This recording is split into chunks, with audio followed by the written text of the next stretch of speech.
Oh yes, for some of us it's a daily routine and one we rarely look forward to. Stepping on the scale can be painful, especially when we want the numbers to drop. Yeah, if they're going the wrong direction, not so good. Well, did you know that how well you sleep can have a direct effect on your ability to lose weight? Angela Miller joins us this morning from the Sleep Wellness Institute with more on that. Good morning. Good morning. How are you? Good. Did you get a good night's sleep last night? Yes, I did.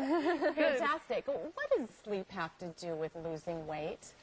Well, if you look at sleep deprivation, basically the lack of sleep, what happens is when you sleep at night, your body controls certain hormones, and those hormones are called leptin and ghrelin, and that helps to control your appetite and when you feel full. And when you're chronically sleep deprived, those hormones are very difficult to control, and you tend to feel hungry all the time. It's hard to tell when you're full. You just keep eating. They kind of get out of whack, sort of. That's correct. That's correct. And yes. over time, what happens? You put on weight.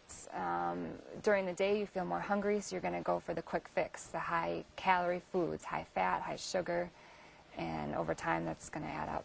A lot of people right now are making New Year's resolutions. You know, 2008 is almost upon us now. For a lot of people, that means losing weight or getting more, physically active and those kinds of things. But it seems like looking at your sleep would not be something that would come to mind. Like if you think, oh, I'm not able to lose weight because of this and that, a lot of people wouldn't say, well, I'm not getting the right amount of sleep or I'm not getting good sleep. Yes, most adults need about 7 to 9 hours of sleep a night, and very rarely do they ever get that. Most people say, yeah, I can get by on 5 hours. Yeah. I do just fine. And that's not true. Over time, you're going to build up this sleep debt, and you're going to be chronically sleep deprived. You'll start to feel fatigued. You're going to be sleepy during the day. It's really hard to engage in physical activity. Mm-hmm. Wow. So is this something that goes along with sleep apnea? Because we've talked a lot about sleep apnea on the show, and mainly in regards to men. But it also affects women too, right? Yes, it affects very many women. It's something that you think of as a disease that affects only men. That's what's been in the media. That's what the attention is paid to. But it can affect women. Factors that cause sleep apnea are weight. So as you put on more weight, you're going to have more pressure putting on your airway at night. If you have a small airway to begin with, or large tonsils, large tongue, that all can block your airway at night too. And what about for someone who has sleep apnea, if it goes untreated, they're going to have even more difficulty losing weight, right? So the key is probably if you suspect that you might have it, go in and get tested. That's true. It's kind of like a vicious cycle. Every time you go through your sleep at night, you're stopping breathing so many times that your sleep is not restful. It's very fragmented, and then it adds to the same effects as sleep deprivation.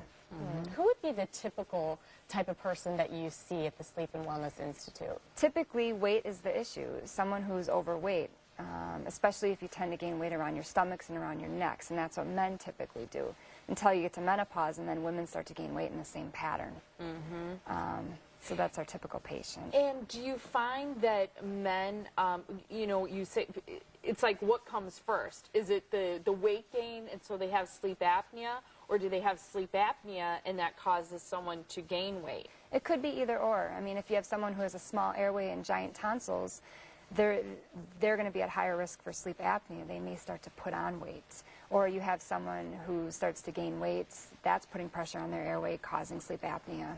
Okay. And it just gets worse. Do you have a client or clients that come to mind that just have had a great success story, not only with getting a good night's sleep, but also they've lost a lot of weight? Yes, I've had quite a few patients that come in there. We've identified their sleep disorder. We tested them. We treat them with CPAP, which is continuous positive airway pressure. It's a mask you sleep with at night to hold your airway open. And their sleep then becomes restful. They feel great. They have more energy during the day.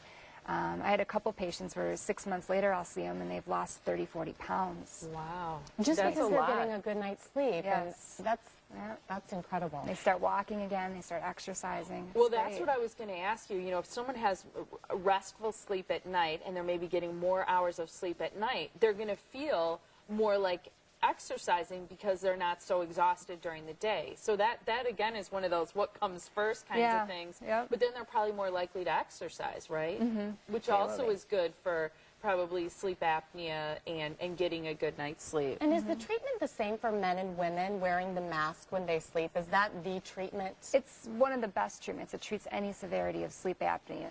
And then with that, we hope that they will start to lose weight, which will definitely decrease the severity and sometimes even cure it. Is there a way that people can know if they have sleep apnea? I know that you need to be diagnosed and treated, but what are some signs that someone may have sleep apnea? Well, the hallmark condition is excessive daytime sleepiness. They're tired, they're fatigued during the day, and they've been told they snore at night. Their bed partners may have heard them stop breathing or choking or gasping in their sleep. Sometimes people's symptoms are more vague, though, especially in women. You'll see they complain of restlessness at night, or they wake up and their heart's racing, they have palpitations. So their complaints are more of insomnia, and they may have feelings where they say, I don't feel very good during the day, I'm depressed, and this can be misread as depression or anxiety disorder versus an actual sleep problem. Interesting. Or just, I'm stressed, I'm not getting a good night's sleep. Exactly. But that may be the typical person that needs to come in and see you, Angela. Thank you so much for being here and talking to us good about information. that. Yeah, absolutely. Something else to help us out in 2008, if you're interested maybe in losing weight, sleeping better, go to their website, sleepwellandlive.com. I like that. Or give them a call, 414-336-3000. The Sleep Wellness Institute is located in West Dallas.